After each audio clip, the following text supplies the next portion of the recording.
इस दुनियाए जुल्माती में एक आंधी अपने उरूज पर बराबर चल रहा है। गौहर शाही जैसी हस्ती, सैयदी यूनुस अल गौहर शाही जैसी हस्ती इस आंधी में वो नूरे इलाही का चिराग रोशन कर रहा है। वो नूरे इलाही का चिराग बुझ ना पाए, इस वास्ते ये समीम सूफी बराबर सैयदी यूनुस अल गौहर की तालीम, सरकार गौहर शाही की तालीम बयान कर रहा है।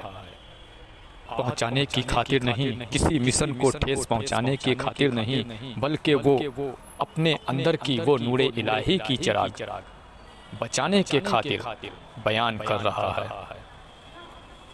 अगर ना किया जाए, अगर ये ना करे तो इस आंधी में कहीं गुम हो जाए और वो चिराग नूरे इलाही का वो भी बुझ जाए। रोजे का मेन मकसद जो था वो था तज़किया नफ्स, यानी कि नफ्स का तज़किया। नफ्स का तज़किया, और जिसका तज़किया नफ्स होता है वो बेहयाई और बुराई के कामों से बच जाता है, वो बुराई से रुक जाता है। और यही है तज़किया नफ्स का फ़ायदा। जिसका तज़किया नफ्स होता है बेहयाई और बुराई से वो बच जाता है, बुरे कामों से वो रुक जाता है। और अब तज़किया नफ्स जो है वो होता उसका है, नफ्स का तज़किया उस बंदे का होता है जिसको अपने नफ्स की ज्ञान हो, नफ्स की जिसके पास तालीम हो, जिसको नफ्स के बारे में पता हो, वो बंदा अपना नफ्स का तज़किया करने में कामयाब होता है। तज़किया होता भी उसी का है। और जिसको नफ्स का ज्ञान नहीं है, जो ये तालीम ले नहीं रहा अपने नफ्स के बारे में, उस बंदे के भूखे प्यासे रहने से अल्लाह को कोई फ़ायदा नहीं है, क्योंकि उसका तज़किया नफ्स होगा नहीं, उसके रोजे कबूल होंगे नहीं। और रोजे का मकसद ही यही है कि तेरे नफ्स की तज़किया हो, ताकि तेरे अंदर से बेहया या बुराई के काम जाए। अस्सलाम वालेकुम वरहमतुल्लाहि वबरकातुहू। आज मैं तज़किया नफ्स क्या होता है, नफ्स के बारे में चंद बातें, चंद जानकारियाँ आप लोगों के बीच शेयर करने जा रहा हूँ। और हमारे माशरे के, हमारे भाई, हमारे अड़ोस पड़ोस के बहुत सारे ऐसे लोग हैं जो नफ्स को सही तरह से जानते समझते नहीं हैं कि नफ्स जो है दरअसल है क्या, और नफ्स किसे कहते हैं ये जानते नहीं हैं। और ये रोज़े, नमाज, ये सब रब की बंदगी तो करते हैं, लेकिन रोज़े का जो मकसद है वो भी नहीं जानते हैं कि रोज़े का मकसद क्या है। ये रमज़ान के रोज़े जो 30 रोज़े रखते हैं ना, ये भी नहीं जानते हैं कि रोज़े का मकसद क्या है। तो मैं उन सभी भाइयों से कह देना चाहता हूँ कि देखें और सुनें और समझें।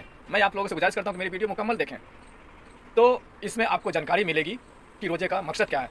तो देखें, रोज़े का जो मकसद है ना, जो आपको रमज़ान के 30 रोज़े रखने का जो हुक्म हुआ, जो फ़र्ज़ हुआ, तो रोज़ों का मकसद है तज़किया नफ्स, नफ्स की पाकीज़गी, नफ्स की तहारत, नफ्स में अल्लाह का कलमा, नफ्स को पढ़ाना, नफ्स को अल्लाह का कलमा ला इलाहा इल्लल्लाह पढ़ाना।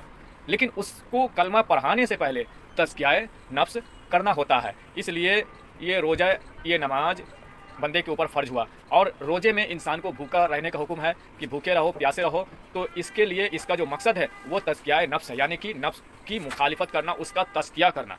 यह है दरअसल रोज़े का मकसद।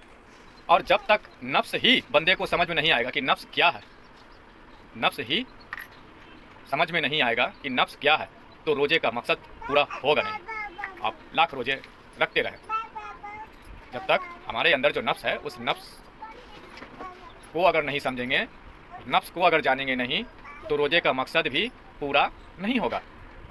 तो पूरी बात यह है कि इस नफ्स को जानना, नफ्स को जानोगे नहीं तो तज़किया नफ्स होगी नहीं। और जब तक मर्ज का, बीमारी का पता नहीं चलेगा, तो फिर आप लाख दवाई खा लें, वो दवाइयाँ आपको फ़ायदे नहीं पहुँचाएगी। इसलिए मर्ज का पता चलेगा, बीमारी का पता चलेगा, फिर आप उसके मुताबिक, उसके अनुकूल दवाई खाएंगे, तो वो दवाई आपको सूटेबल होगी, आप पर काम करेगी। तो इसी तरह रोज़ा भी है। रोज़ा क्या है?